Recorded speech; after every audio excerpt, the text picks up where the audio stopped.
ඔන්න ඉතින් ඊළඟ වීඩියෝ එකට අපි ඔයාලව ආදරෙන් පිළිගන්නවා.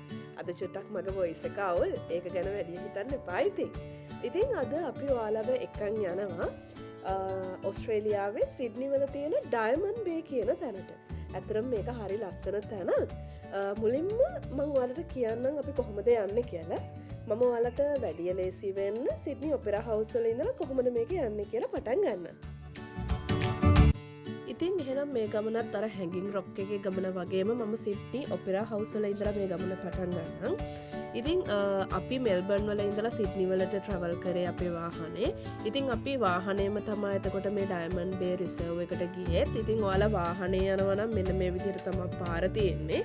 මම ඔයාලට මේ මැප් එක අපේ ඩිස්ක්‍රිප්ෂන් සෙක්ෂන් එකේ ඇටච් කරලා තියන්නම්. ඉතින් ඩයමන්ඩ් බේ රිසර්ව් තමයි ඔයාලට මෙතන සර්ච් කරන්න තියෙන්නේ. මේ විදිහට ගියොත් මෙහෙමයි. එහෙම නැතුව ගොඩක් වෙලාවට අපේ මෙල්බර්න් වල ඉන්න අය කරනවා ෆ්ලයිට් එකෙන් තමා සිඩ්නි වලට යන්නේ. ඒ ගියපුවම ඔයාලට පුළුවන් ඔයාලා සිඩ්නි වල නැවතින ලොකේෂන් එකේ ඉඳලා Uber එකක් හරි ඩිඩි එකක් හරි එහෙම මොනවා හරි ක්‍රමයකට මෙතනට යන්න. ඉතින් අර සිඩ්නි වලට ගියපු එකේ මම නම් කියන්නේ මෙතනට ගිහිල්ලා එන්න. ඒක හරි ලස්සන ලොකේෂන් එකක්. ඔයාලට මම මේ වීඩියෝ ඇටච් කරලා තියෙනවා. ඒකෙන්ම පේනවා. හරිම ලස්සනයි. යන්න ගිහිල්ලා බලන්න. අපි නිකමට ට්‍රයි කරලා බලමු කොහොමද ට්‍රේන් එකේ කියලා. මට හිතෙන ට්‍රේන් එකේ ගමන ටිකක් අපහසු. ඔයාලට තේරෙනවා පැයකට වැඩි වෙතත් අඩු නැහැ. ඉතින් පුළුවන් තරම් පුළුවන් නම් අර එහෙම ෆ්ලයිට් එකේ නම් ෆ්ලයි කරේ ඔයගොල්ලෝ සිඩ්නි වලට try කරන්න Uber DD වගේ එකක් දාගෙන යන්න. ඉතින් ඔයාලා වෙන්න මේ ලොකේෂන් එකට ආවම මෙන්න මේ වගේ view එකක් තමයි තියෙන්නේ. මේ තියෙන අතුරු පාරක ඔයාලට පුළුවන් ඔයාලගේ වාහනේ පාක් කරගන්න. පාක් කරලා මෙන්න මේ ලොකේෂන් එකට එන්න අතරම පැහැදිලිව තියෙනවා මෙතන මැප් එකක්. ඉතින් එතනින් තමයි අපේ මේ ක්ලිෆ්ට් වෝක් එක පටන් ගන්නෙ. අපාර්ට්මන්ට් එකක් ආයිනේ. ඉතින් ඔහොම ඉස්සරහට යනකොට තමයි අපිට මේකේ ලස්සන බලා ගන්න පුළුවන්.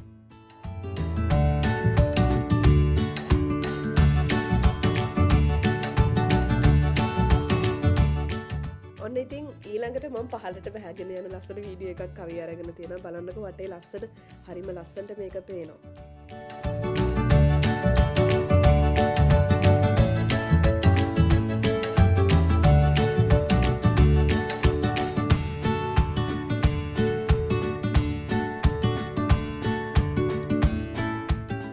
ඔන්න ඊළඟට මම වීඩියෝ එකක් අරන් තියෙනවා. ඇත්තටම මම මෙතනදී ફોකස් කරා වටේ පරිසරය වගේම කවිගේ ඇවිදගෙන එන ඉරියව්වක්. ඉතින් බලන්න හරි ලස්සනයි. එයාත් ඉතින් හොඳට ඇක්ෂන් එකක් දාගෙන එනවා.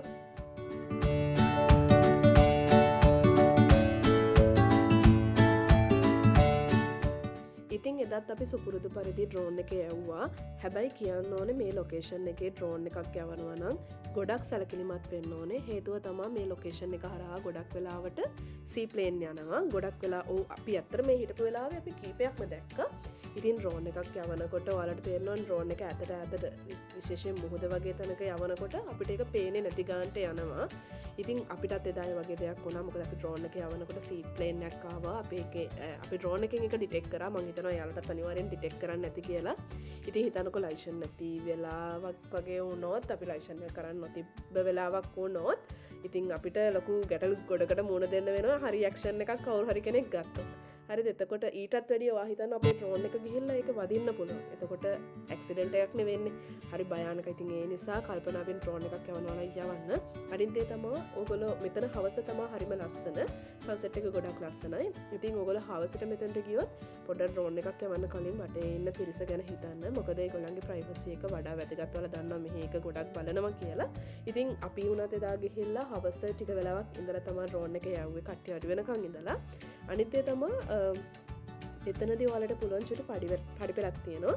ඒ කියන්නේ හරියට ගත්තොත් අපි ඉනිමගක් කියන්නේ අන්න ඒ වගේ ඉනිමගක් තියලා දෙනවා. ඒ ඉනිමගෙන් පහලට බහින්න පුළුවන්.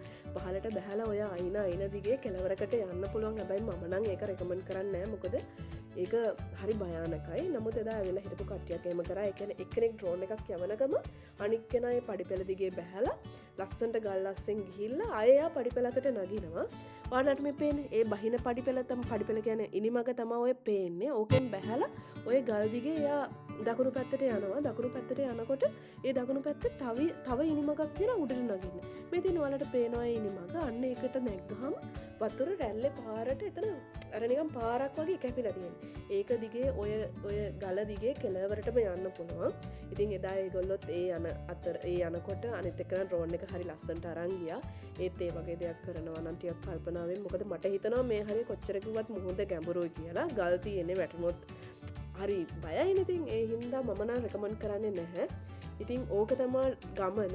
ඔයාලට ඉතින් මේකෙත් මම බලන්න ලස්සන ෆොටෝස් ටිකක් ඇටච් කරලා තියෙනවා. ඉතින් යන්න අනිවාර්යෙන් සිඩ්නි ගියොත් මේක හරි ලස්සන ගමනක් වෙයි. ඉතින් ඊළඟ වීඩියෝ එකේ හම්බෙනකන් ඉතින් අපි අදට නවතින්නම්. ඔයගොල්ලෝ හැමෝටම සුබ දවසක්. බයි.